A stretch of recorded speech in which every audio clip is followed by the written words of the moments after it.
jeitos de fazer a conta, né? De fazer essa questão. Tá? Assim, como é um plano de 4 anos, ali a gente não falava se ele era ativo ou não, né? Mas como um cão que está com score corporal baixo, a menos que seja um cão... Não sei, o meu é ativo, não sei se eu escrevi da minha cabeça, se dizer. Um cão sedentário estava na questão ou não? Estava ativo. Então está ativo, então não é um cão sedentário ainda, beleza. Ele come uma ração que tem 3.640 calorias por quilo, né? Se a gente dividir isso, a gente chega em 3,64 calorias por grama. O Christian chegou num pouquinho menos de gramas de ração, provavelmente tu deve ter calculado direto 4 calorias por grama, não? Como é que fez esse cálculo? Não, fiz um cálculo baseado numa de 70 calorias por dia. Tá. Aí isso dá, pelo peso dele, dá 840 calorias. Aí a gente acrescenta 14% disso, 14% dá mais 117,6, que dá 957,6 calorias por dia. Aí, para a gente saber quantos gramas de ração é, a gente vai lá na quantidade total de caloria que essa ração tem por quilo, divide isso por 1.000 e chega em 3,64. Divide os 957,6 por 3,64, dá 263 gramas de ração. Ele está escrito aqui por extenso, não dá conta. Tá. Aí eu só sei o resultado do 63, mas o acompanhamento eu não sei. Tá, mas vocês entenderam? Vocês lembram? Vocês entenderam como é que é? Tá. A primeira questão falava de nutrição e alimentação se eram sinônimos e nutriente e alimento. São sinônimos? O que vocês acham? Não, né? Alimento, o nutriente, ele é um dos componentes do alimento, mas ele não necessariamente compõe todo o alimento. O alimento tem outras substâncias dentro dele que não necessariamente entram no metabolismo, tá? Para gerar caloria, para ser absorvidos, né? Para gerar algum produto, algum ganho para o organismo. E o nutriente é, na verdade, diferente do alimento por causa disso. Conversão alimentar alta ou baixa, o que é melhor? Eficiência alimentar alta ou baixa, o que é melhor? E se existe relação entre conversão alimentar e digestibilidade? Eu vou ter que ter a melhor conversão alimentar baixa e a alta. Isso.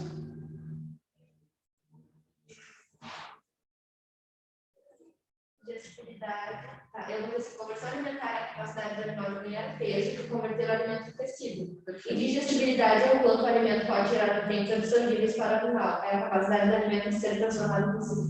Então, tem uma relação direta não entre eles? Não é? A gente tem uma relação direta entre eficiência alimentar e digestibilidade. Quanto maior a digestibilidade de um alimento, maior vai ser a eficiência alimentar desse alimento. Por quê? Porque mais porções dele vão ser absorvidas, né? Mais nutrientes deles vão ser absorvidos para entrar no metabolismo. Já como a conversão alimentar ela diz respeito ao animal e a digestibilidade diz respeito ao alimento, óbvio que um alimento com maior digestibilidade a gente vai ter uma conversão alimentar melhor, mas eles dizem sobre coisas diferentes. Tá? Então, uma eficiência alimentar mais alta quer dizer que mais porções desse alimento são transformadas em quilos de tecido para esse animal. Ou seja, quanto mais alta for a eficiência alimentar, melhor. Uma eficiência alimentar de 100% significa o quê? Que todo o alimento ingerido é transformado em tecido. Tá? Então, a gente vai ter lá a eficiência alimentar, ela vai ser o ganho de peso sobre o alimento ingerido vezes 100. Se o animal ingeriu 5 quilos, ganhou 5 quilos, isso 5 divididos por 5, vezes 100 vai dar 100%. Já a conversão alimentar é melhor que ela seja baixa, né? Justamente porque a gente precisa de menos quantidade de ração ganhando mais massa do que mais ração ganhando menos. Exatamente. Eu confundi isso, né? Completamente o contrário. Mas era para confundir mesmo, era para... Uma conversão alimentar alta, do consumo. Sempre que a gente tem dúvida, joga na continha. Tu vai lá, tu vai olhar aqui, conversão alimentar é o alimento dividido, a quantidade de alimento dividido por ganho de peso. Aí tu inventa um valor. 10 quilos de alimento ganhou 1 quilo. Conversão alimentar, 10. Aí tu vai botar. Tá, e o outro animal comeu 5 quilos. Em outra situação, 5 quilos de alimento produzem 1 quilo. Então, o que é melhor? Ter comido 5 quilos de ração para gerar 1 quilo de peso ou 10 quilos? Aí joga na continha que fica fácil, assim. Pensar o conceito é muito mais difícil se a gente não tem um número, né? Sempre que tiverem dúvida, inventem um número. Isso eu faço para qualquer coisa, para lógica, matemática. Né? Eu tenho a veterinária de administração também, então tipo, a gente faz conta, né? E aí tu começa, sempre que eu não entendo, eu invento números fáceis, assim, múltiplos de 10. E aí tu joga na conta, às vezes tu consegue pensar fazendo a conta. Porque só entender um conceito sem botar ele em prática é difícil, né? Do trabalho. Cão, 5 anos de idade, macho castrado, de grande porte, pesando 20 quilos, magro. Que tipo de ração você recomendaria? Barata. Hã? Porque eu achava a ração, e aí, quando eu achava a ração, não tinha rótulo na internet. Aí até que eu peguei uma ração que a gente compra nos meus cachorros. Sim, mostrar ela. Aí eu fiz. Onde normalmente tem rótulo na Pet Love? Eu procurei ela porque eu peguei do caso da Pet Love. A Pet Love tem rótulo, tem dica, tem... Os níveis de garantia. Hã? Os níveis de garantia. Tem. Tem bastante coisa. Tem. A Pet Love é bem boa de pesquisar, assim, quando tiver interesse, até por tipos de produto. Mas agora, né, na pandemia, assim, para não precisar sair para a rua para fazer uma pesquisa de mercado, dá para fazer online e comprar no pet shop. A maioria dos pet shop tem busca. Como também, às vezes, comprando na Pet Love. Tem, né? Tem, sim. É que é difícil competir. Tu tá trabalhando na... Não tá mais? É difícil competir com a empresa online. Com uma empresa que só funciona. Por que uma empresa online precisa? Site, exatamente. Quem administra o site é um galpão para guardar a material. Tu não precisa ter uma loja bonita, tu não precisa ter um aluguel caro. Porque, além de tudo, a empresa física ela também precisa do estoque, né? Então, tu tem que ter, além do galpão que tem que ter online, tu ainda tem que ter uma loja física atraente, bonita, funcionário treinado. Aí fica difícil. A outra, tu precisa ter site, galpão e logística. Logística de transporte para conseguir vencer num prazo curto de entrega. Mas, fora isso, você não precisa de muito mais coisa. Que tipo de ração vocês recomendariam? Isso cabe debate, gente. Eu posso fazer Aqui eu tô de quebrar. a minha ração escolhida foi a prêmio especial da Astro, que é Tá. para cães adultos. Eu escolhi essa, pois é uma ração de boa qualidade, sem transgênicos, não possui corantes ou aromatizantes artificiais e rica em proteínas. Aí eu botei, acho que essa ração se encaixa para o ganho de peso do cão, já que é um alimento específico para castrados, possui menor teor calórico, e essa tem 3.665 calorias por quilo. Porque se fosse para gastar, não ia dar que era baixo, que ele precisava ganhar peso. E a quantidade recomendada de acordo com a ração seria em média 250 gramas por dia, considerando que é um cão sedentário. E eu encontrei ela no valor de R$120 o saco com 15 quilos, e aí eu acho que não sairia tão caro para os produtores. Perfeito. Tá. Depois eu vou pegar o trabalho para olhar ele certinho, tá? Mas perfeito. Perfeito. Não é uma ração cara, é uma ração que supre absolutamente todas as necessidades. Tu foi mais longe ainda, porque tu explicou cada uma das etapas, tu buscou ainda para o cão castrado, tu buscou pela função, tu analisou a quantidade de caloria. Perfeito. Você recomendaria que tipo de ração? Eu recomendaria a Golden Border. Ela tem um pouquinho mais de quantidade. Ela está precisando. Tem um pouquinho de peso. Tem 3.942. Uma ração bem calórica. E ela tem TCA rápido. Para um cão grande, grande porte. Perfeito. Na questão muscular. Vocês foram longe, gente. Muito bom mesmo. E é uma ração premium. Na verdade, a ração premium é o nosso melhor custo-benefício, né? Porque ela é uma ração de boa qualidade, ela é uma ração que usa uma proteína de qualidade e ela não é uma ração cara como é a super premium, né? Ou como são as rações clínicas. O que eu queria aqui era que vocês pensassem em recomendar, no mínimo, um standard, tá? E não cair na super premium, porque daí tu acaba com o cliente que não tem dinheiro, né? Não adianta também a gente querer... Se bem que tem a frota da vida, não é uma super premium, bem boa, não tem valor tão alto como uma primeira. Sim, e é uma ração sem corante também, é uma ração de boa qualidade. Eu procurei essas sem corantes e sem essas coisas, porque como ele foi castrado, acho que ainda é melhor ser sem essas transgênicas e coisas do que uma ração tivesse. Não pela questão da castração. Não, até porque a gente já diminui aí a chance de câncer de testículo, por exemplo, que é a principal causa de câncer em cães machos. Mas não pela questão do castrado, mas pelas questões gerais, sim, com toda certeza. Se a gente tiver uma ração livre de corante, livre de conservante, a gente já tem um baita de um ganho. Se a gente conseguir ainda ter uma ração, uma quantidade boa de caloria e com o uso de uma proteína de qualidade, bom, realmente, se não for um cão atleta, eu ouso dizer para vocês que a gente não tem necessidade de dar uma super premium, tá? Quando eu fiz a minha especialização em clínica de pequenos, eu tive aula, não sei se vocês já ouviram falar, mas na Márcia Jericó. A Márcia Jericó é a maior endócrino veterinária que a gente tem no país. Assim, ela é fantástica. E uma das coisas que a gente discutiu muito em sala de aula foi a questão da necessidade da super premium. E aí ela disse que existem alguns estudos, e realmente existem, onde se relaciona os problemas renais a cães sedentários que ingerem super premium. Justamente porque a gente tem uma quantidade grande de caloria, de proteína, de caloria, e muitas vezes a gente tem um cão sedentário que não precisa daquela quantidade de energia, tá? E normalmente o tutor, principalmente do cão pequeno, de apartamento, que dá super premium, é aquele tutor preocupado e que gasta. Então, é o tutor que também vai acrescentar algum petisco, e a gente pode ter algum problema relacionado à doença renal. Tanto que a ração renal, ela tem menos proteína, né?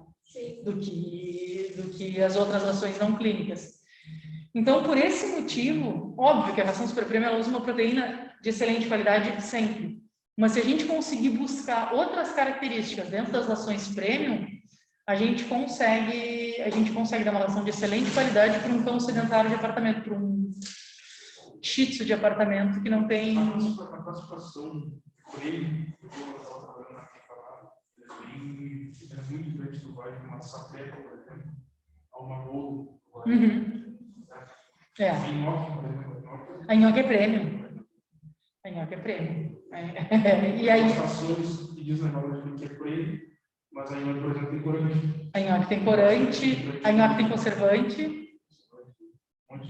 A nhoque não... A nhoque era para ser uma ração, no máximo, sim, pelas características negativas dela, ela não é uma boa ração, né?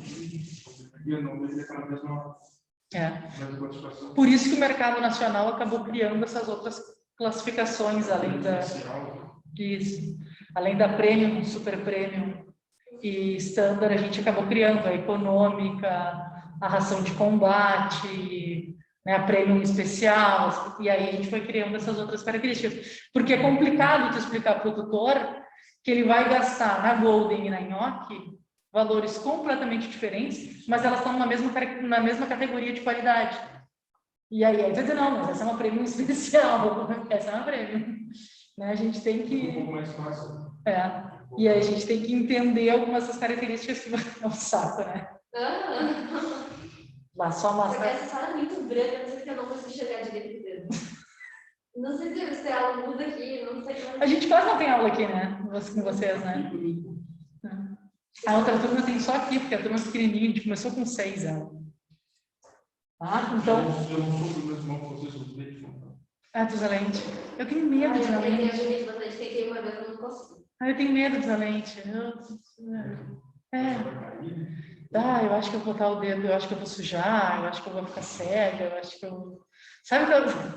Não, as pessoas não têm cada uma essa neurose. Não, as pessoas não têm uns medos loucos, tipo, Não sei, às vezes eu tenho medo de ser atropelado, de não caminhar. Né? Eu tenho medo de não enxergar. Eu acho que eu sempre enxerguei mal desde criança. E aí eu tenho medo de usar lente, de contaminar. E aí, como a função de estudar, de trabalhar em laboratório de microbiologia, aí tu começa a estudar trabalho sobre fungo, aí tu vê hepatite infecciosa, com lesão permanente de córnea por contaminação de lente de contato. Não vou. Tanto que meu óculos é porque eu sou atrapalhado, tropeço, que vocês veem, né? Então, meu óculos sempre foi orgânico, eu não usei lente de vidro, medo de cair de cara e cravar uma coisa de gente louca, assim. Então, o óculos eu sou neurótica, e eu só uso óculos.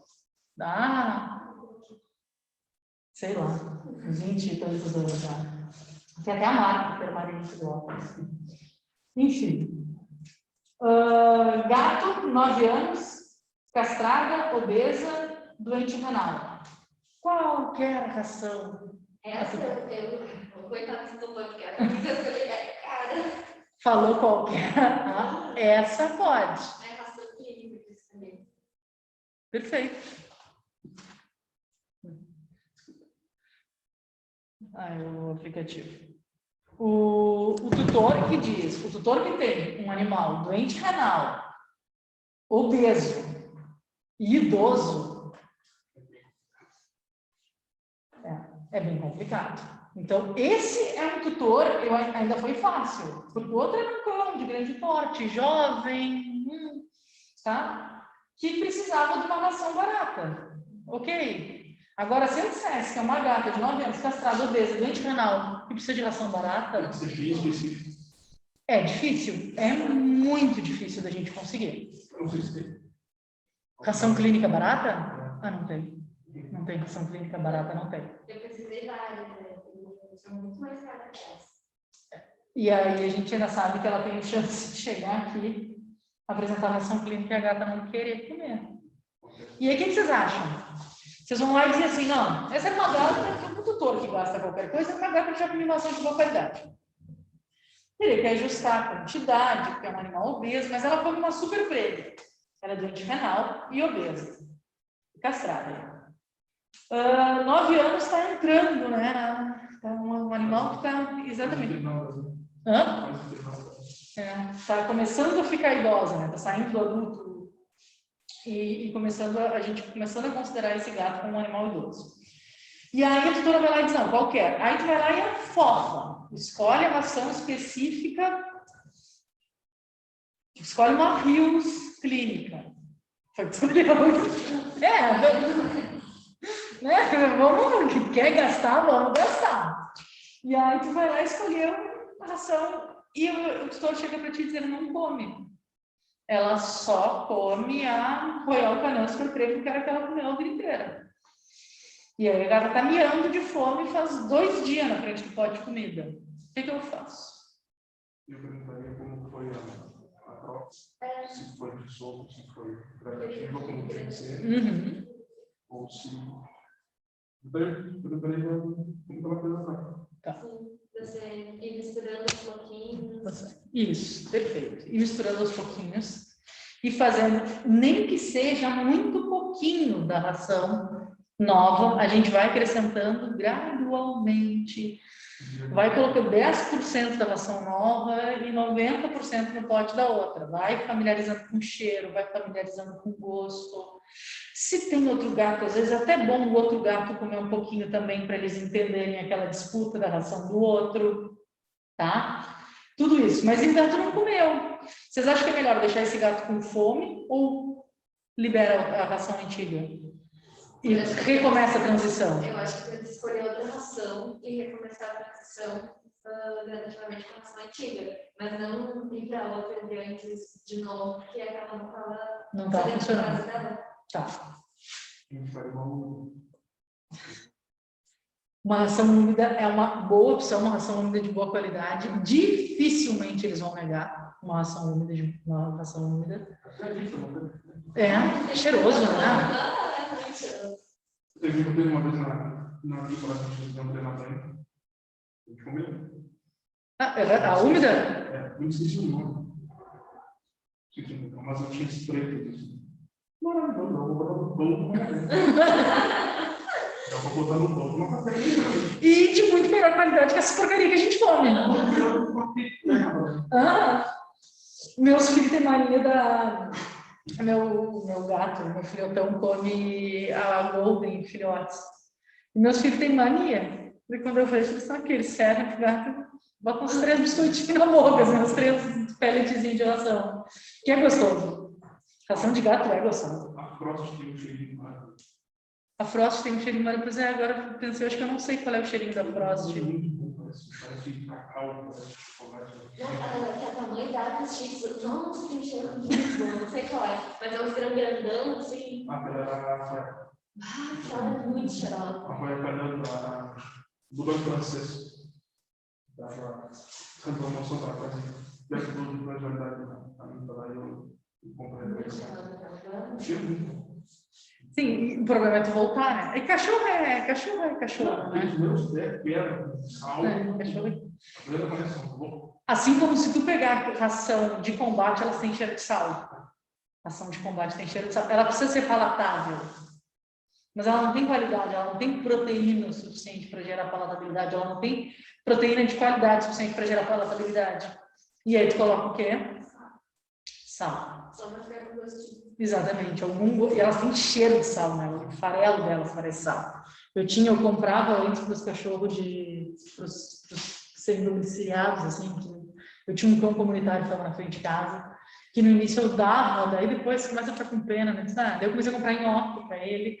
Aí que tá morando com os meus na relação dele. Agora me ferrei dentro de casa. Mas o cheiro depois, não tá nutrindo nada, né? Tá enchendo a barriga desse cachorro, o cachorro come isso e o cocô é desse tamanho. Tem um elefante na frente de casa. Não alimenta nada. Tá? Mas então, uma das coisas que tem que cuidar realmente é a transição, então a gente tenta ração úmida. Se não está comendo nada, tu não quer voltar para a ração integralmente para outra ração, como é que funcionava, não quer tentar uma outra, porque o tutor daqui a pouco já investiu num saco de 3 quilos de ração, um monte de dinheiro, a gente dá ração úmida, esse gato come, e a gente continua a transição ou recomeça, diminui um pouquinho a quantidade da ração nova, mas vai fazendo isso gradualmente, tá? Tem gato que aceita de boa, e tem gato que é muito mais chato de aceitar. Tá? Às vezes a gente mistura a ração nova na ração úmida, vai tentando. O importante é que nessa gata, por exemplo, a gente diminuísse a quantidade, porque ela já está com uma super premium e ela é uma gata obesa. Então, assim, invariavelmente, independente do que a gente conseguir fazer nesse momento, ela vai ter que comer menos. Porque e claro que ela vai ter toda uma terapia de suporte para o tratamento da doença renal dela, né? Vamos na outra. Que perguntas vocês fariam? Essa é a tutora que está em dúvida, parada na porta, parada na prateleira, desesperada. Aquela pessoa que saiu agora, começou o isolamento social, ela mora sozinha num apartamento e resolveu que não dá para levar essa vida sozinha, precisa adotar um pet. Mas nunca teve um pet na vida. Eu posso ler uma vez? Por favor. Primeiramente, se pergunta qual é a espécie do animal. O porte, a idade, o peso, se ela souber. Se o animal tem algum problema de saúde e o valor disposto a pagar. E sobre os componentes da ração, veremos as composições transgênicos, corantes e aromatizantes artificiais, mostrar rações de ingredientes naturais, a diferença da premium da ração de combate e escolher a ração adequada à idade do animal. Perfeito. Isso aí. Outra coisa que a gente pode acrescentar é perguntar se esse é um animal que vive dentro de apartamento, se é um animal que usa pátio, se é um animal que passeia, se é um animal que não passeia, né? Então, o nível de atividade desse animal também. E também o importante é onde que esse cachorro vai, ou esse gato, né? Vai fazer cocô. Né? Parece bobagem, mas uma ração de melhor qualidade, normalmente a gente vai ter fezes menores, né? E a gente... Exatamente, e a gente tem rações que são próprias para ambientes internos, que o cheiro é bem menor do que... Não a da pedigree, né? Porque a da pedigree a gente brincava que era pedigree galpões internos. Não adiantava nada, tá? E aí, então, essas são algumas das perguntas. Chega muita gente, Christian, que diz assim, eu não faço ideia do que comprar.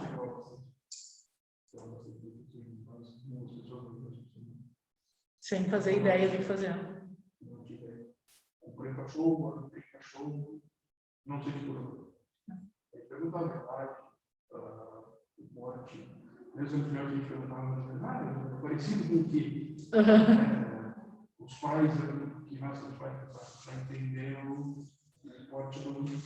Porque é engraçado também, né? Porque às vezes perguntam para as pessoas, qual é o porte? Ah, não, enorme. Então eu vi um cachorro de 17 quilos.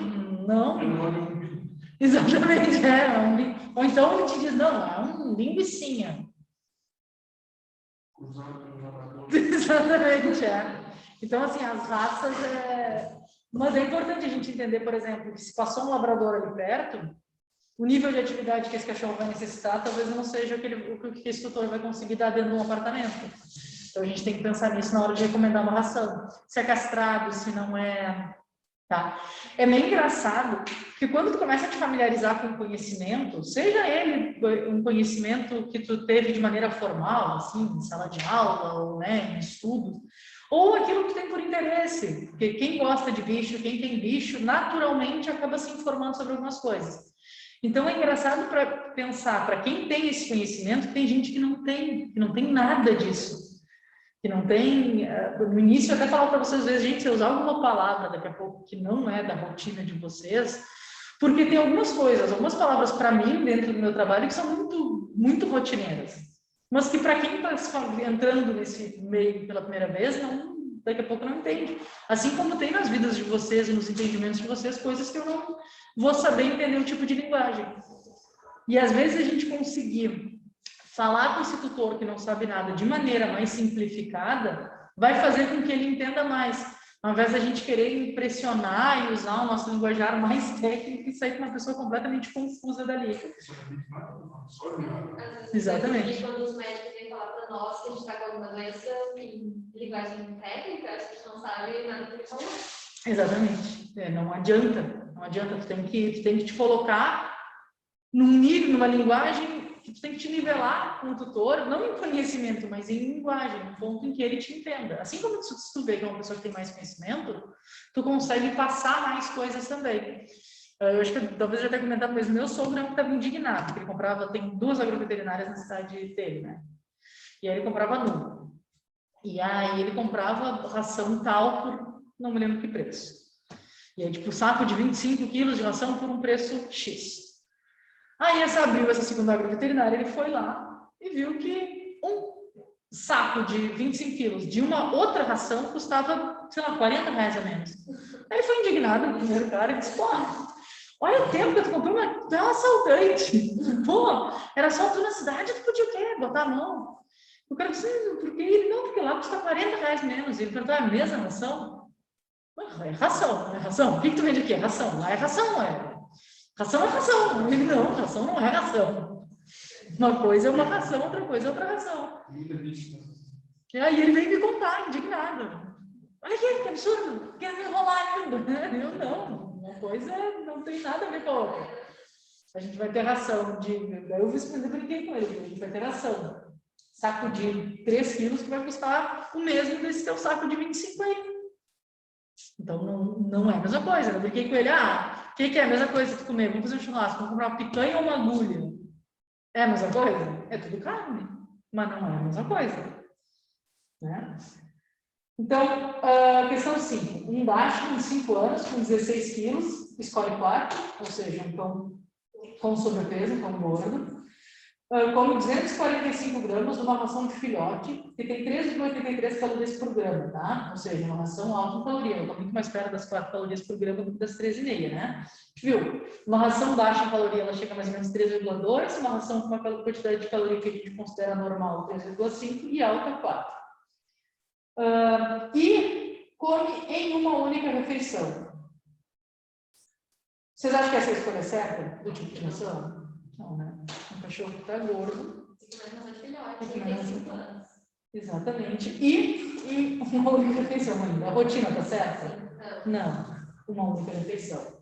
Tá? Esse cachorro teria que comer pelo menos 2 vezes por dia. Eu botei um postinho de que pode acontecer com uma alimentação. Perfeito. Se quiser compartilhar com a gente. Tá, eu botei. Pelo que eu achei na internet, eu não sabia. Aí eu tive que pesquisar por que eu pedi. Aí eu botei. pois com apenas uma refeição, o cão pode entrar em quadro de hipoglicemia e também, dando uma refeição só, o animal vai estar com muita fome, fazendo com que ele coma mais rápido, pode gerar vômito, congestão, gasto. Perfeito. Essa hipoglicemia fechou para Pode dar hipoglicemia. Pode fazer porque é hipoglicemia. muito tempo de uma refeição para outra. Esse animal vai entrar em cetose, né? Essa é a base. O que que acontece? A gente come, né? O animal vai comer, a glicose que veio do alimento ele vai consumir e vai também gerar, né? Vai produzir insulina pelo pâncreas, a insulina vai se ligar nas células e o sangue vai começar a colocar a glicose para dentro das células, essas células vão ser, e essa glicose vai ser utilizada para o metabolismo do animal.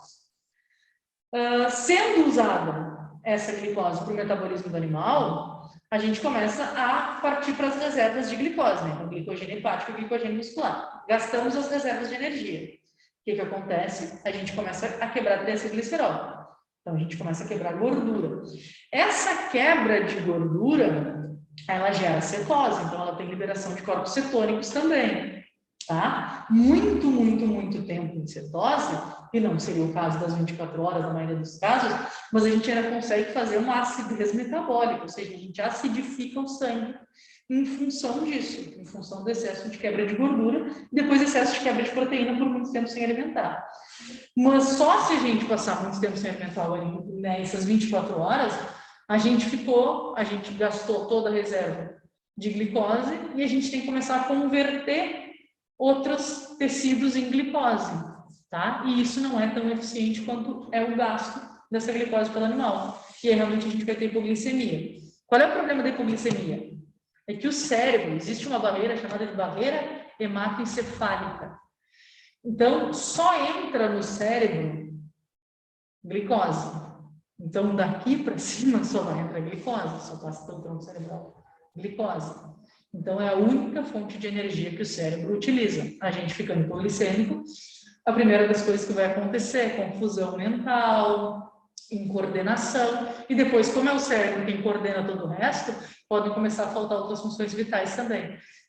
Redução de batimento cardíaco, tá? Entre outros. Então, hipoglicemia, principalmente se for em filhote, nossa, aí é bem grave. Filhote ou idoso, né? Num cão de 5 anos, a chance é um pouco menor da gente ter um grande problema por hipoglicemia. Nesse cão, comendo uma vez por dia. Mas ela existe. Outra questão, ansiedade, tá? Normalmente a gente acaba produzindo também ansiedade nesses animais, por conta deles ficarem 24 horas sem comer. Tá? Esses animais são animais que vão ficar com fome. Provavelmente são animais que acompanham alguém que eles vão ver dentro dessas 24 horas pessoas comendo, tá? E eles não vão poder comer. Então, além de tudo, a gente ainda produz questões relacionadas à ansiedade. Em pequenos animais é menos comum, mas a gente também pode ter torção gástrica, tá? O estômago, ele é comprido, ele é um saco na gente, né? Mas em animais que ficam assim, ele fica um saco penduradinho que nem uma rede, preso por 2 pontas. No momento em que a gente tem um estômago muito cheio, porque o animal comeu muito em uma vez só, essa rede pesa. E aí, se esse animal começa a pular, ela pode rotar. E aí, se rota, a gente torce o estômago, ele faz um giro sobre ele mesmo. Então, a gente obstrui ele numa ponta e na outra, ou seja, nada entra, nada sai. Que aqui começa a fazer produção de gás. Então, a gente pode ter uma torção gástrica, que é uma cirurgia de urgência, por conta da alimentação só uma vez por dia também. Em grandes animais é muito mais comum, em cachorro de grande porte é muito mais comum do que em cachorro de pequeno porte, mas pode acontecer também. Ou seja, uma vez por dia não. Calorias? Quantidade de caloria tá certa? Não, tem que ter tudo mais que é possível. Perfeito. E uma ração do mesmo grupo, ou seja, uma ração prêmio, qual que vocês recomendariam? Eu botei ração seca, triploncão, prêmio, ordinário de carne e arroz para adultos de raças pequenas. Perfeito. E aí eu botei que é recomendado em média 150 gramas por dia. Ela também é sem corante, ela dá compridas naturais. E ela também não é muito cara, ela é 15 quilos e encontrei por R$115. Não é cara mesmo. Beleza. Ele estava comendo uma golden, né? que eu tinha posto ali, né? Era uma gôndola. E não é uma ração cara também.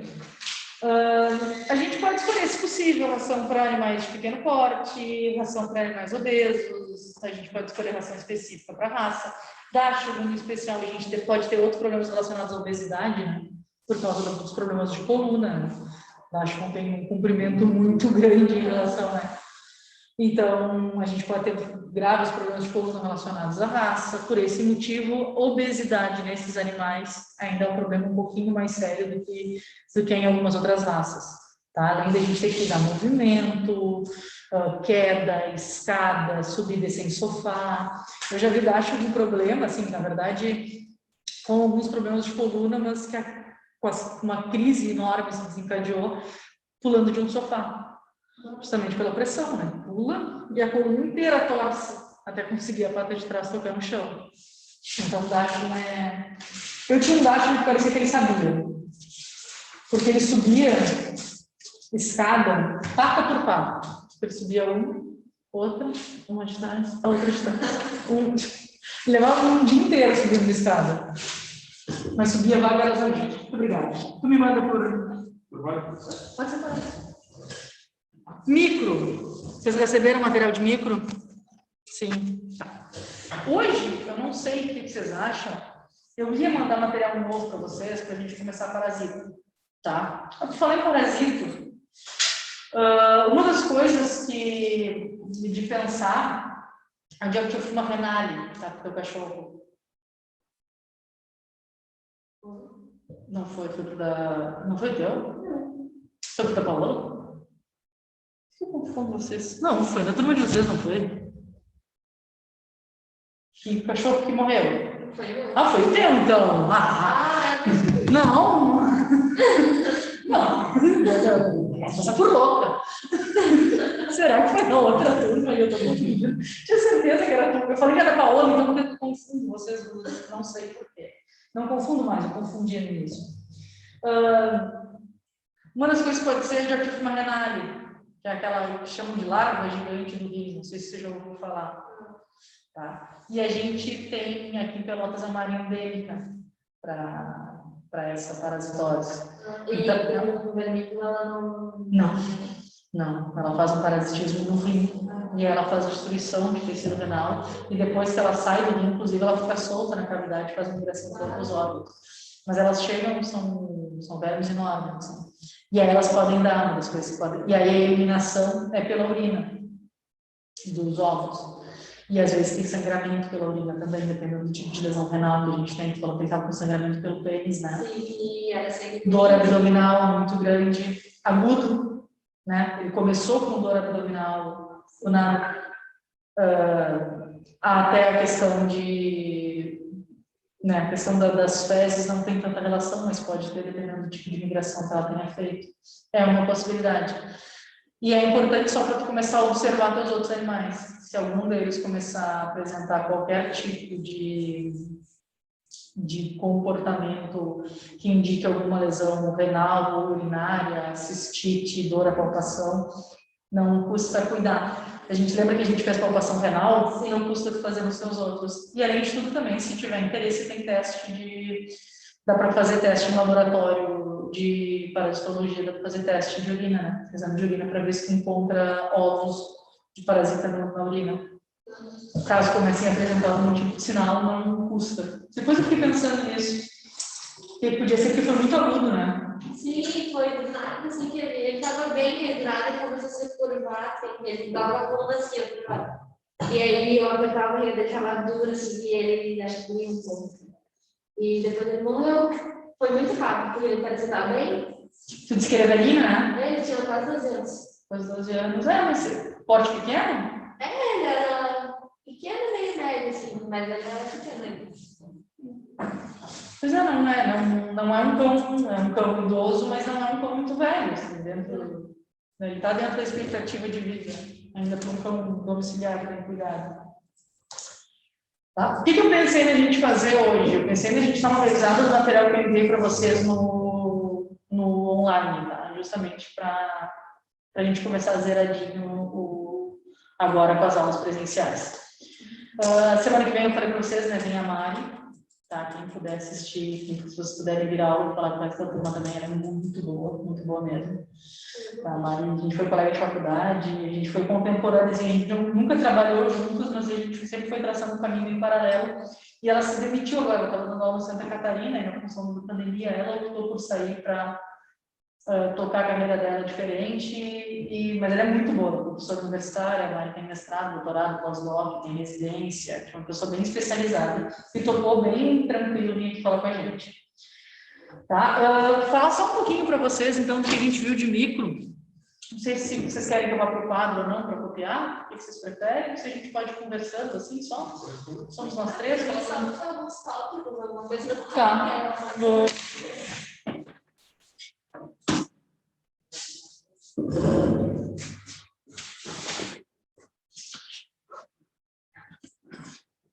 Vou roubar a caneta da sala do lado.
Sempre canetadas.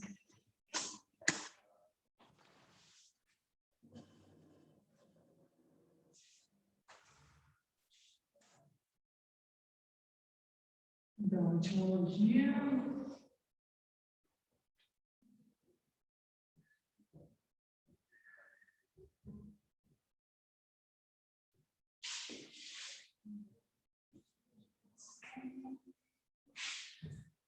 É micro, né? Micro, isso.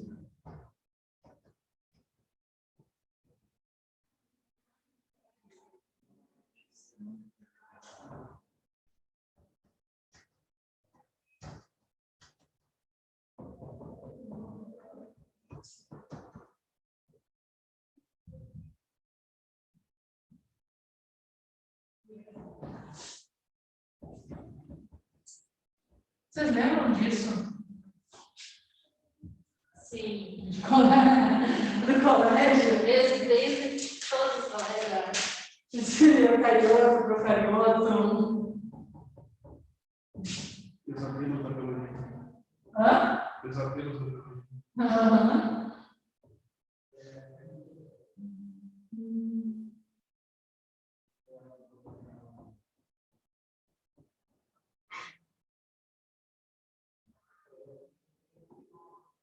Eu sempre gostei.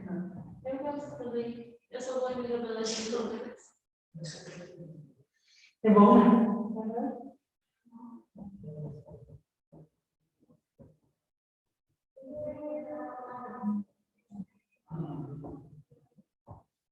Porque a gente teve ensino fundamental. Aí teve ensino em biologia. Aí tem a matéria específica de microbiologia, que é 2 semestres. Você está fazendo o quê?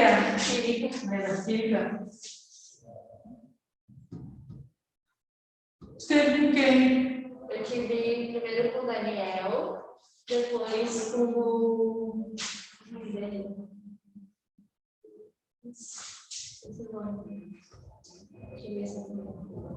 Não.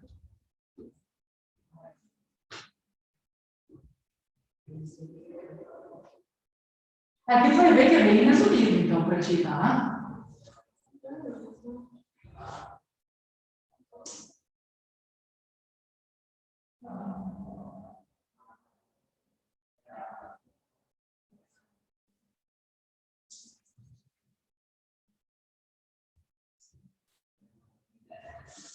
É que nem o Arthur, quando a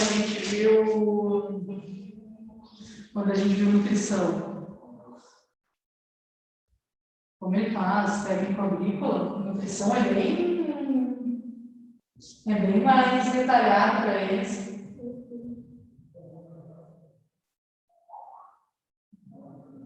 Mesmo em veterinária, a gente só tem uma disciplina de nutrição e uma de melhoramento. E o outro professor é Leandro, não? Leandro... Da Conceição Oliveira. Tá. Se quem é, não foi o tio Leandro, não era esse o nome, como professor. Para a nutrição seria mais uma das zootecnia, né? É.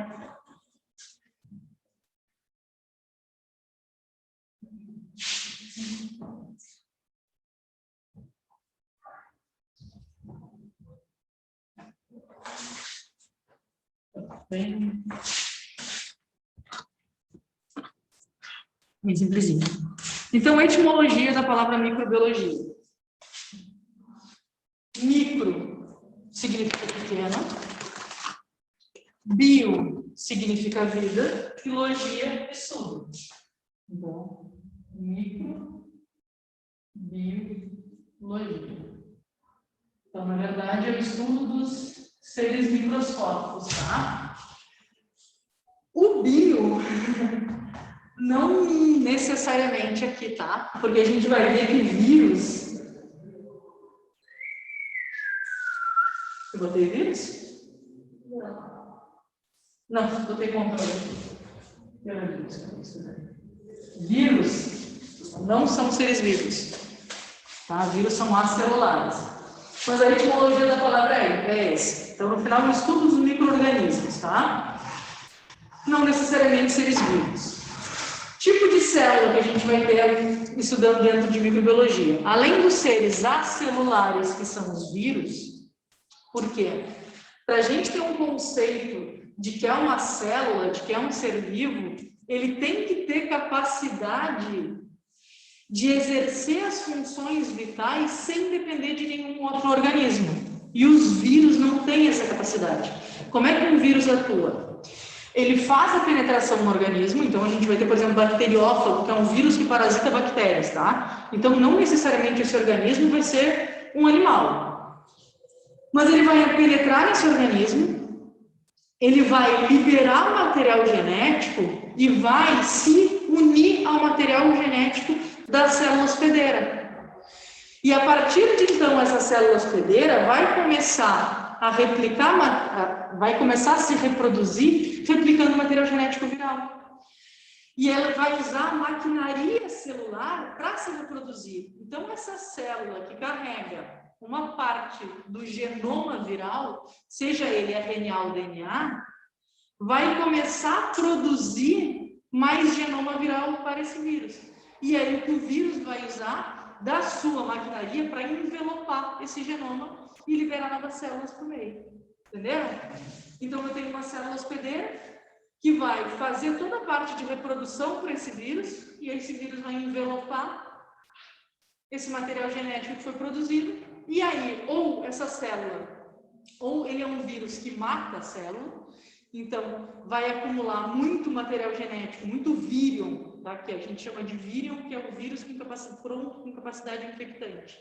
Então vai ter muito vírion dentro da célula, essa célula se rompe, esse vírion é liberado no meio, normalmente vai ser a corrente sanguínea ou algum tecido, ou essa célula tem a capacidade de expulsar cada um desses vírus, desses novos vírions, conforme eles são produzidos, e ele não vai destruir a célula a célula hospedeira, tá?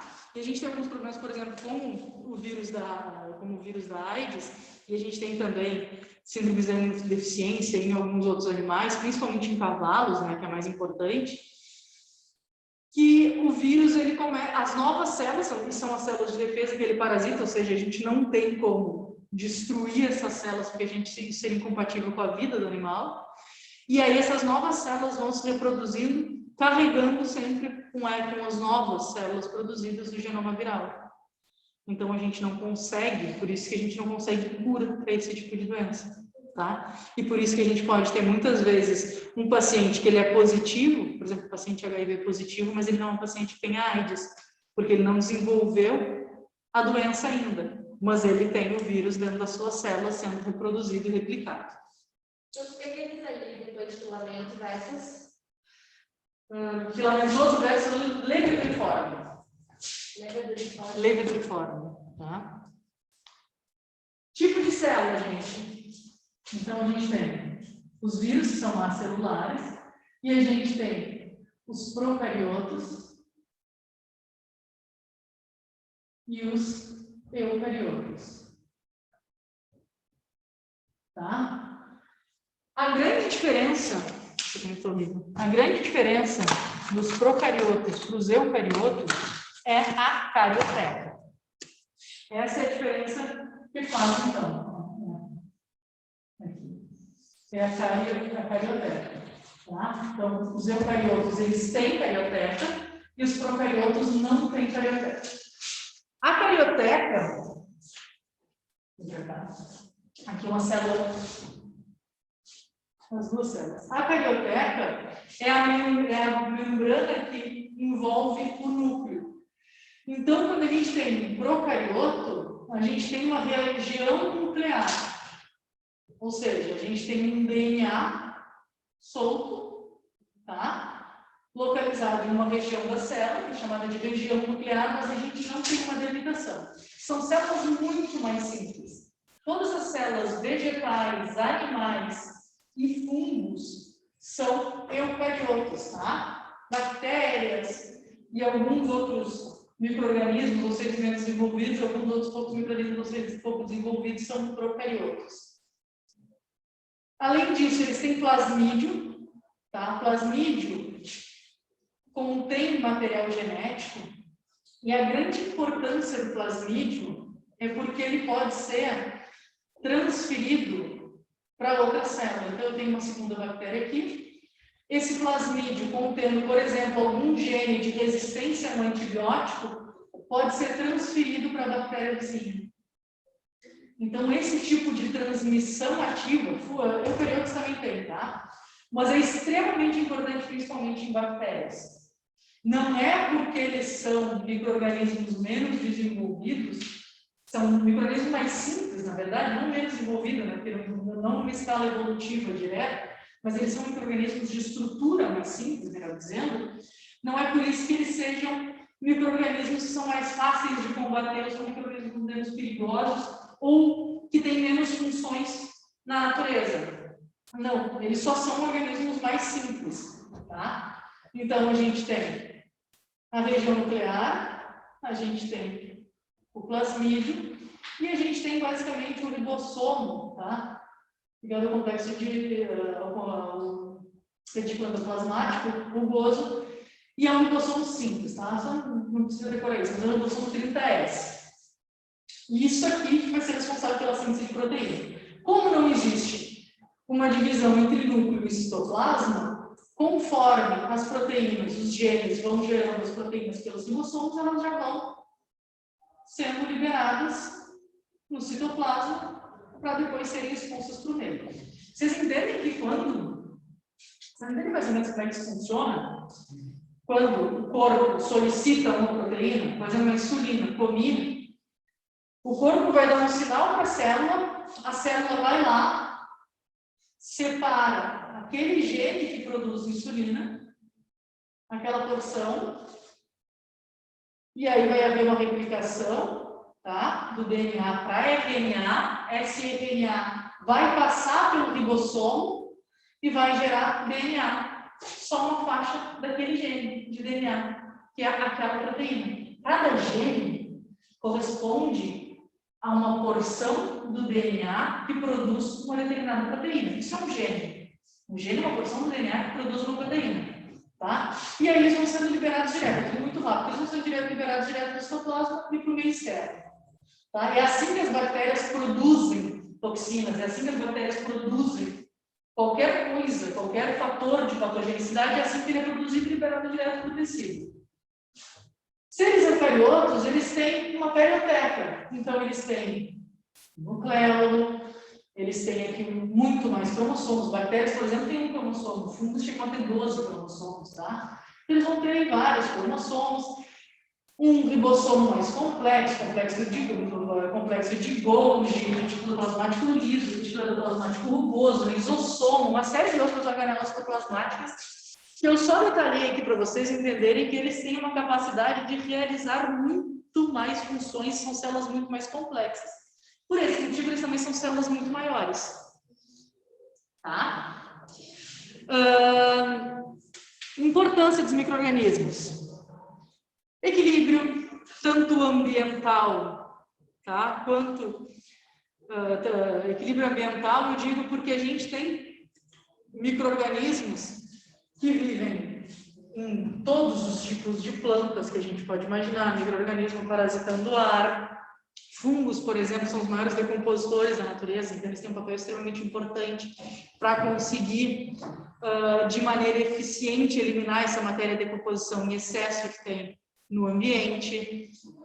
Só que o problema é que quando a gente interfere no ambiente, a gente começa a causar alguns desequilíbrios. Então, por exemplo, se eu tenho muitos micro-organismos que parasitam lavouras e eu começo a usar milho transgênico, esses micro-organismos começam a se adaptar para outros tipos de hospedeiro. Então, eles vão para as hortas domésticas, eles começam a parasitar animais, eles começam a parasitar pessoas. Então, a gente tem muitas doenças emergentes que são consequência do desequilíbrio ambiental que a gente tem.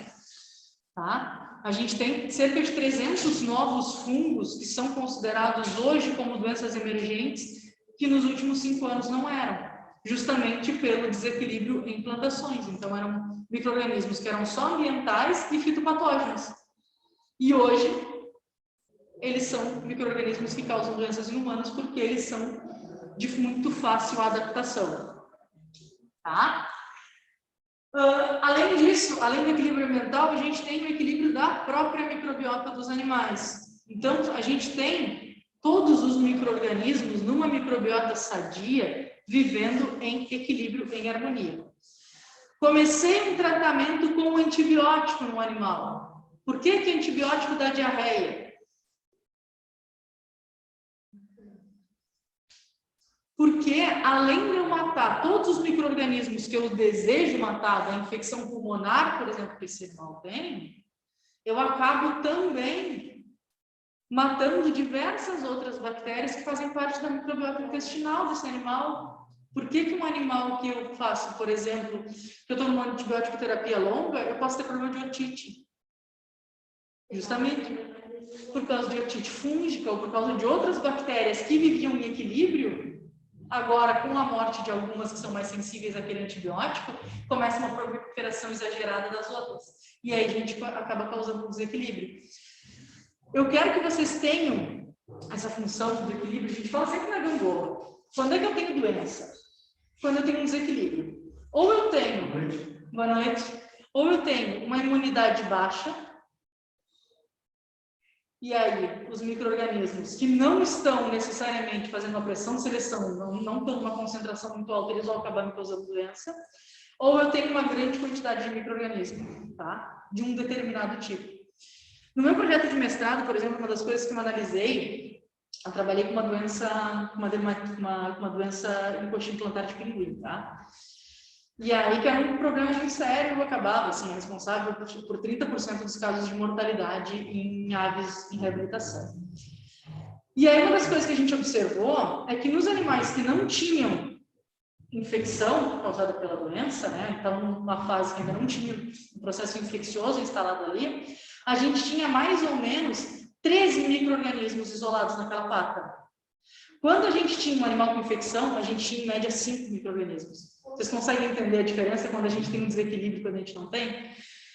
Houve uma quebra da barreira natural, começou a se instalar um processo infeccioso, a gente começa com as bactérias que se favorecem daquele tipo de ambiente a crescer mais e acabam destruindo, né, por competição, por terem mais capacidade de sobrevivência nesse novo ambiente, acabam por desequilíbrio, por esse desequilíbrio acabam que as outras bactérias vão morrendo. E aí, quanto mais desequilibrado vai ficando esse ambiente, pior vai ficando para o animal e para a infecção que a gente tem ali, tá? Outra coisa que eu quero que vocês entendam é que a gente sempre vai ter micro-organismos vivendo em todas as superfícies do corpo. Por isso, não sei se vocês viram aquele videozinho que eu mandei do cavalo, ali, um linkzinho do Instagram. Eu não consegui entrar. Não, agora eu te boto aqui. O que acontece? Aquilo ali é por uma aplicação mal feita, né? Por uma aplicação sem antisepsia. Cadê o grupo aqui? Aquilo ali é uma aplicação sem antisepsia.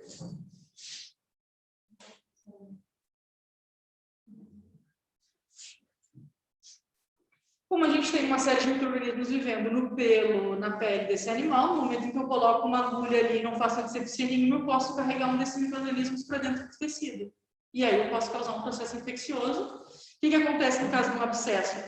Um micro-organismo começa a se proliferar, como forma de proteção, o corpo encapsula ele. E aí dentro dessa cápsula vai ficando acumulado micro-organismos mortos, micro-organismos vivos, células de defesa mortas. Delícia, né? A senhora falou que estava sobre os delicados se bota uma agulha que já foi usada antes, pode ter infecção. Exatamente. A gente tem que cuidar sempre, sempre, sempre. Eu não quero parecer chata, gente, falando em micro com vocês aqui demais, mas é que é importante que a gente entenda, porque quando não sabia nada ainda de microbiologia, se acreditava, e é uma das coisas que gosta de incenso, né? Eu gosto de incenso. Sabe onde é que surgiram os incensos? Pela teoria dos miasmas. Antigamente se acreditava que as doenças vinham pelo ar, todas as doenças vinham pelo ar, e as doenças eram, em sua grande maioria, castigos divinos. Então, quando tinha adoecimento, normalmente era uma praga divina, era um castigo divino, era punição por algo que tu deveria ter feito de errado, ou a humanidade, de maneira geral, estava rateando naquilo. O que as pessoas faziam? Se as doenças vêm do ar, o que nós temos que fazer com o ar? Purificar ele.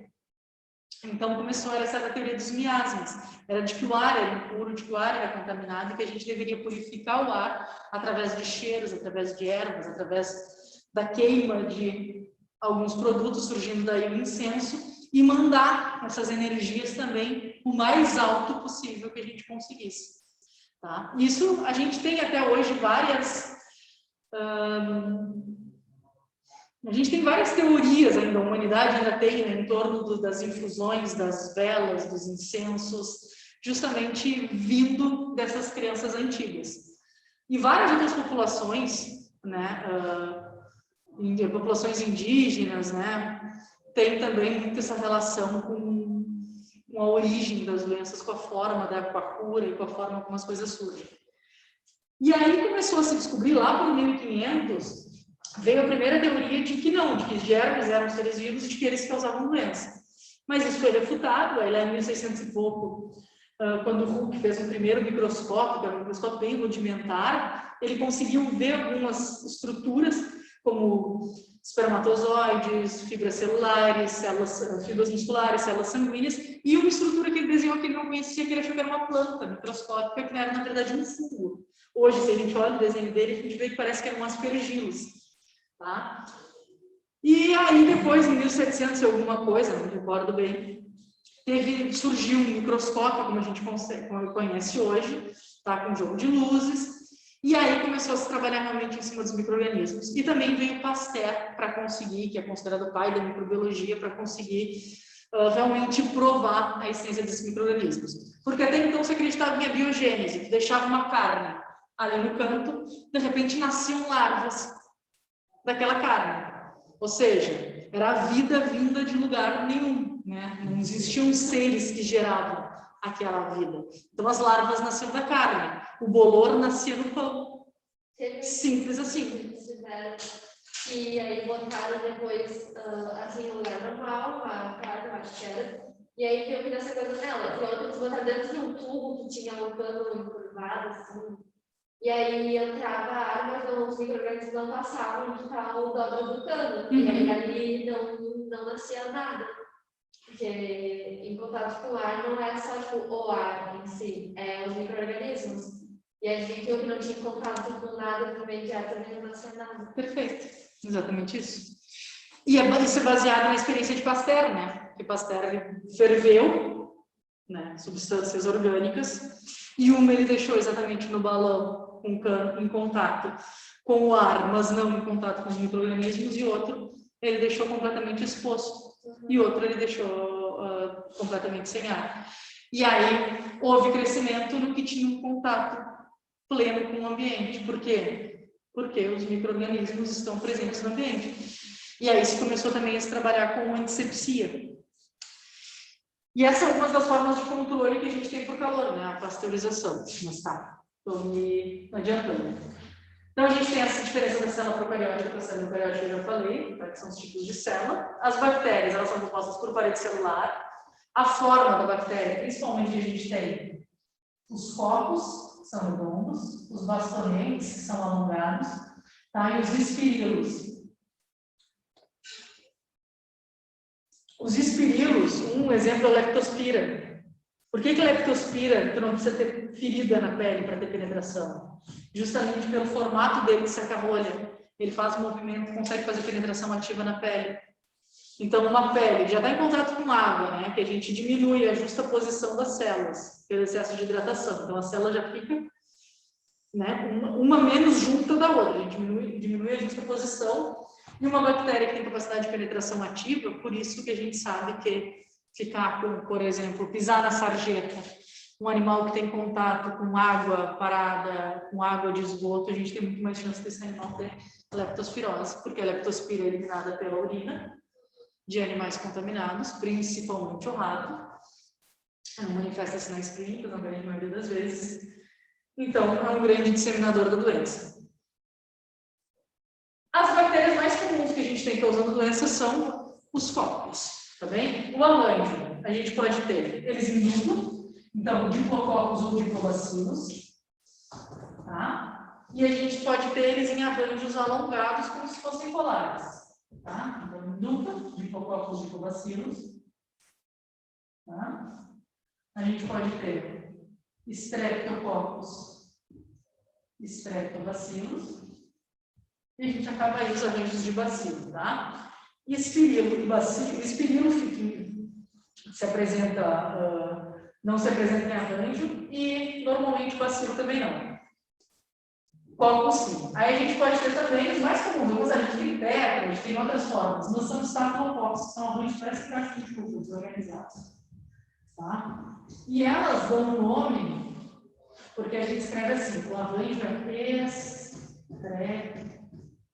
Streptococcus, tá? Mas ela dá origem a uma bactéria que tem esse tipo de arranjo, que é o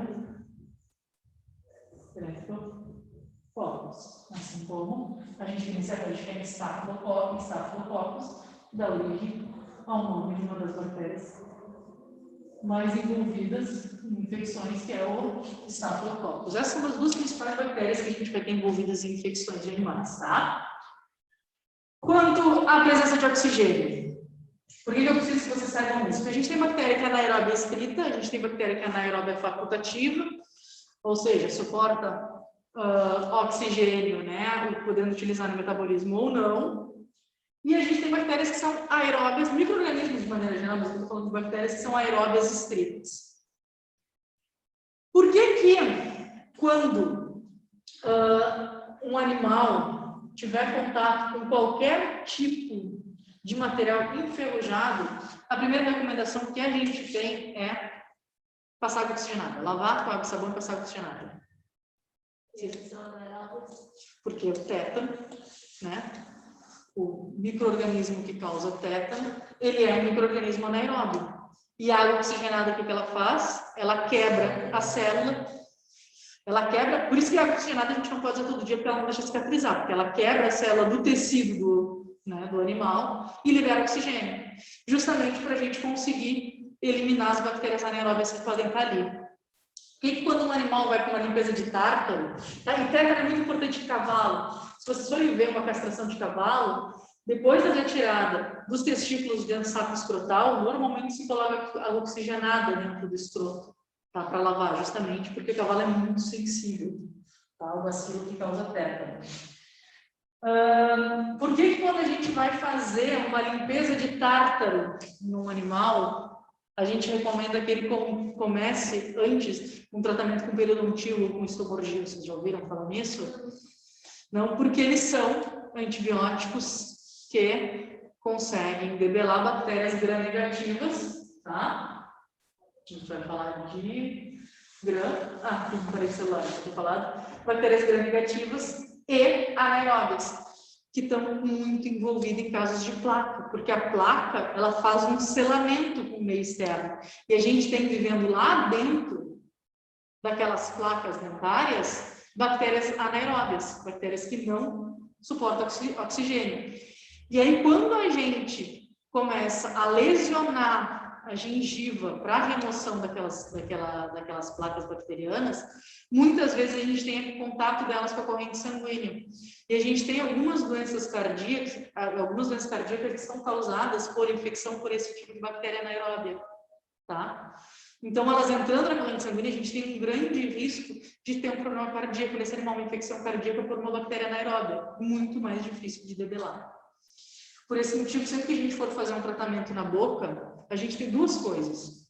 Uma é quando a gente for fazer qualquer tipo de procedimento oral, a gente não costuma fazer outro tipo de procedimento junto. Por exemplo, o cachorro vai para uma limpeza de tártaro, eu posso castrar? Não, não pode. A gente faz uma coisa num momento e outra coisa no outro momento. A gente não trabalha com os dois ao mesmo tempo justamente pelo risco de infecção generalizada por bactéria anaeróbia. E também, sempre que a gente for fazer qualquer tipo de procedimento oral, a gente começa antes do procedimento e estende até uns dias depois o tratamento com antibiótico para anaeróbia, tá? E normalmente a gente utiliza o periodontil ou histomorgia, tá bem? Sobre as bactérias gram, vocês vão ver, quando vocês forem pegar uma bula, ela vai estar escrito para bactérias gram-positivas, para bactérias gram-negativas. O que são? A gente vai ter muita bactéria gram-negativa. Normalmente as bactérias do intestino são bactérias gram-negativas, tá? A grande diferença entre as bactérias gram-negativas é o tipo de coloração que elas pegam. Então, eu vou ter a parede celular, uma gram-positiva, uma parede celular espessa, tá? Uma camada de peptídeo glicano, tá? Espessa na parede celular, não precisam saber disso. E uma camada de peptídeo glicano. Você deve ter visto isso, não viu? Tem uma camada de peptídeo glicana fina na gram-negativa. Quando eu colo a coloração de gram, então a nossa camada é assim, ó, em toda invaginadinha, tá? E aqui são as invaginações mais rasas porque a parede é menor. Quando a gente faz a coloração, a primeira coisa que eu uso é um corante chamado cristal violeta. O cristal violeta vai entrar e vai corar toda a camada de peptídeo glicano. Depois do cristal violeta, eu uso o Lugol ou o iodo. O Lugol ou o iodo vai fazer cristais da cor do cristal violeta, que é roxo. E esses cristais vão ficar presos aqui e vão ficar presos aqui também. Depois disso, eu vou usar álcool para lavar. Quando eu uso álcool, eu removo esses cristais. Mas como a minha camada, que é muito grande, as invaginações são muito longas, e o álcool eu vou usar por meio de 20 a 30 segundos só, eu não consigo lavar completamente essa célula, só essa. E aí essa aqui desfora e fica sem cor nenhuma. E aí eu uso o último corante, que é a fixina, que é um corante rosa. E aí essa célula já está corada, não vai corar, ela segue roxa. E essa célula já está corada, não está corada, e ela vai ficar com a cor do último corante. Mas se eu botar esse álcool, ela vai ficar sem cor nenhuma de novo, tá? Ela não tem uma boa fixação. Tu sabia disso, de todo esse passo a passo, não? Tu lembrava do que era? Eu vi o que aconteceu, mas eu não sabia que era desses cristais que ficavam É mais fácil de entender se a gente consegue entender por que uma descora e outra não descora, né? Porque não, uma parede grossa, ela cora com uma, outra parede fina, ela cora com uma. E daí? Por quê? Desgraça que uma não cora e outra cora, cada uma das coisas. tá? É por causa disso. Então, a gente vai ter antibióticos que são específicos para gram-positivas e outros que são específicos para gram-negativas. Por que, diabo, isso tem importância? Porque a gente tem muito antibiótico que age na parede da célula. E age em estruturas específicas da parede da célula. Então, tem toda a diferença. Se eu usar um antibiótico para gram-negativa, eu não vou conseguir debelar gram-positiva. Porque ele não vai conseguir penetrar na célula. Eu tenho um antibiótico que vai agir em cada uma das partes. Antibiótico que age no DNA da célula. Então, às vezes, eu usar... Por isso que antibióticos são sinérgicos. Então, às vezes, eu utilizar um antibiótico de parede e um antibiótico que atua dentro do material genético, eu consigo ter um efeito sinérgico, porque um abre a célula e o outro consegue penetrar de maneira mais fácil. E eu tenho outros que eu só vou estar intoxicando o animal se eu der juntos, porque eles não fazem a menor diferença, tá? Por isso que a gente não pode combinar qualquer antibiótico. Por isso que se eu estou tratando um animal com um determinado antibiótico, ele acabou, eu não posso continuar com o outro que eu tenho em casa. São coisas completamente diferentes. E por isso que a gente tem que entender minimamente o que a gente está lendo numa bula. Né? Por que uma infecção intestinal eu vou usar um tipo de antibiótico diferente de uma infecção de pele? Porque não eu vou ter um predomínio de gram-positivo, na minha infecção de pele eu vou ter um Staphylococcus, que é um copo gram-positivo com esse tipo de arranjo aqui, e normalmente infecções intestinais eu vou ter por bactérias gram-negativas. Então o tratamento que eu tenho que fazer normalmente não vai ser com o mesmo antibiótico, tá? Quanto ao uso de carbono, gente, eu vou indo aqui, tá? Porque é mais importante. Temperatura corporal. Tanto bactérias quanto fungos, os mais importantes são os mesófilos. Por que são os mesófilos? Porque os mesófilos são os que parasitam seres, são os que têm uma temperatura ótima de crescimento de 25 a 40 graus. Qual é a temperatura corporal dos animais, de maneira geral? Não, é 38 por aí. Isso. A gente vai ter animal de temperatura um pouco mais baixa, aí a gente pode pegar um réptil, que tem temperatura mais baixa, a gente pode pegar ave, que tem 42, mas a gente está dentro dessa faixa, não tá? Entre 25 e 40, a gente vai ter a grande maioria dos seres vivos. Por esse motivo, as bactérias que são, e os fungos que são mesófilos, são os que mais nos importam dentro de medicina veterinária, porque eles são os que vão parasitar nossos animais.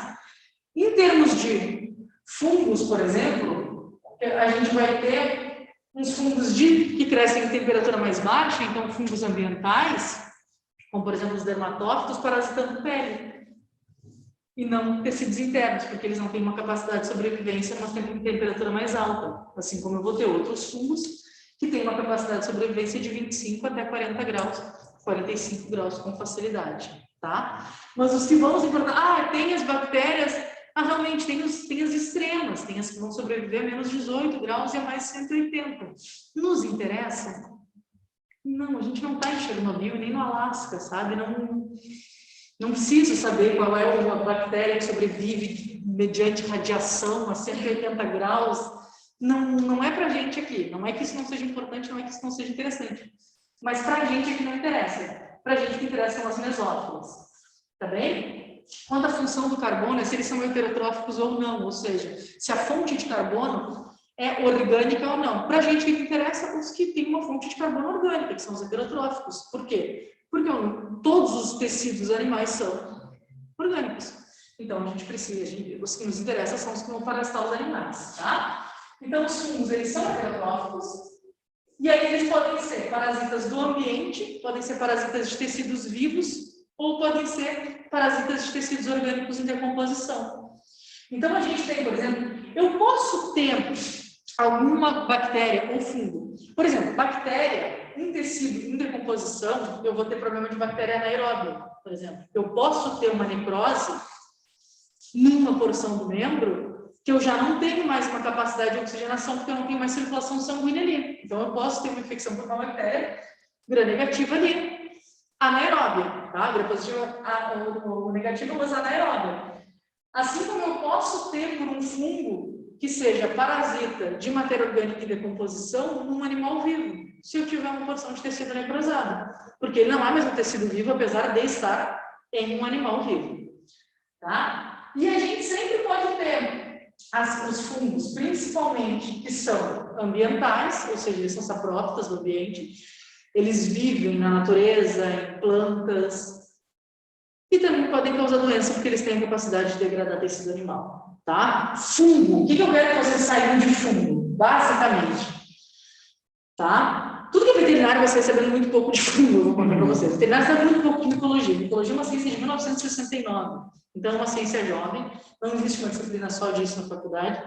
E ela é um pedacinho da disciplina de micro e de doenças infecciosas. Então, realmente. Mas quem não precisa? Vocês vão tratar com o veterinário o que é fungo, ele vai dizer que é otite e lesão redonda. Lesão redonda. O veterinário não pode ver uma lesão redonda de pele que acha que é fungo, tá? Nem sempre. Normalmente, lesão redonda é estafilococos. Mas o que eu quero que vocês entendam de fungo? Fungo normalmente é secundário a um evento primário. Ou eu tenho um desequilíbrio nessa microbiota por algum motivo, por uso de antibiótico, por estresse, porque eu tenho uma alimentação muito rica em lipídio, um animal obeso, e aí eu tenho uma grande quantidade de gordura, eu tenho uma doença de base, eu tenho esse animal fazendo tratamento com quimioterapia, eu tenho um problema hormonal. Fungo, com raras exceções, vai ser problema primário. Tá? Fungo, com raras exceções, vai ser problema primário. Teu animal tá com otite por malacésia recorrente, foca no porquê. Ele tem um pólipo dentro do conduto, está fazendo uma limpeza inadequada, é um animal obeso. Vocês lembram da Rebeca, a cadela da Dani? Uma cadela idosa, obesa, então cocker com fator predisponente, com grande quantidade de pelo no conduto, tá? Desengordurando, depois que a gente fez naquela aula, ela me disse que ela nunca mais teve problema de otite na Rebeca. Simples, né?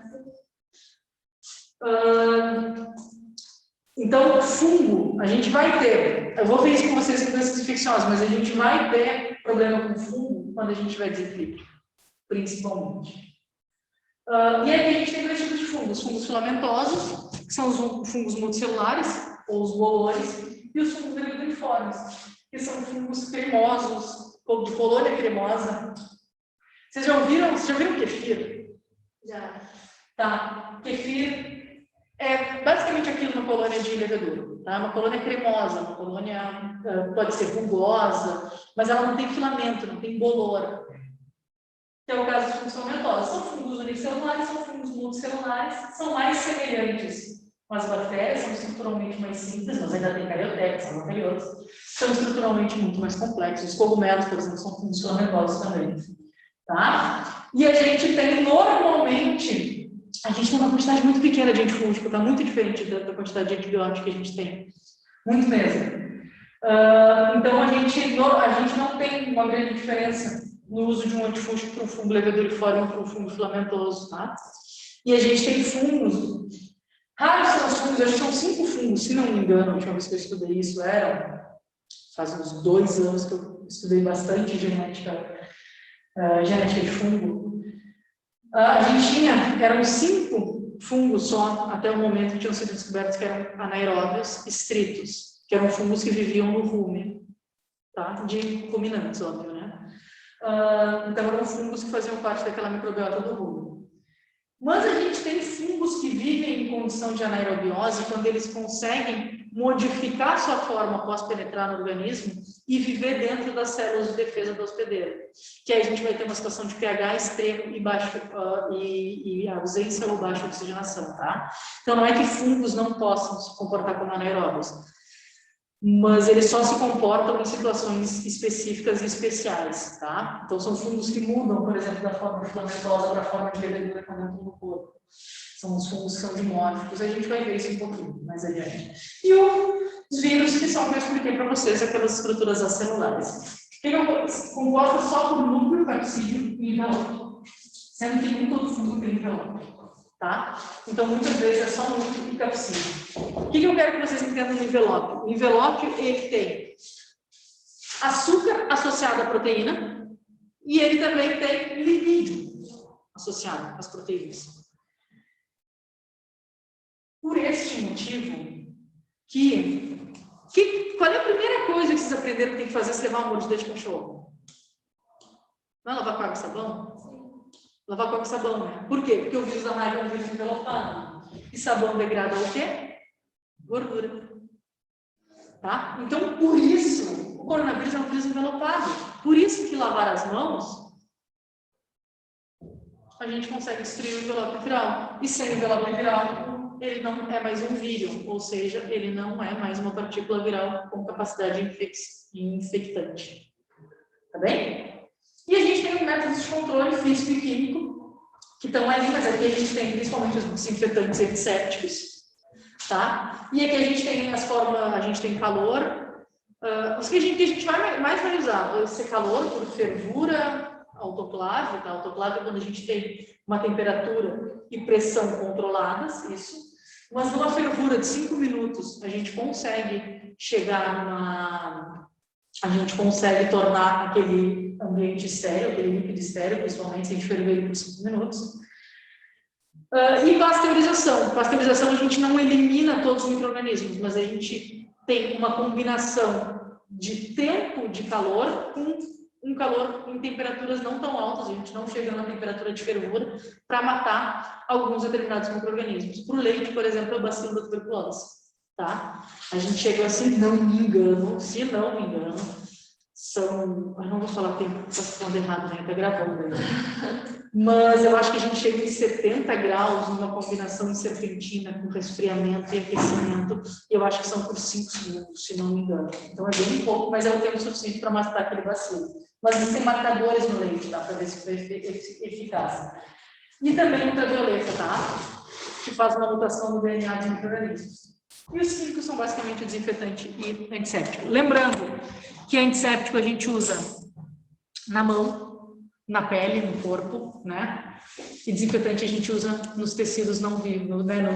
Nos tecidos não vivos não, a gente usa no ambiente, tá? Então, tecido vivo, antisséptico, matéria inorgânica, desinfetante, tá? Lembrar que desinfetante a gente usa no chão antisséptico na boca. Gente, era isso. Passei um pouquinho do nosso tempo.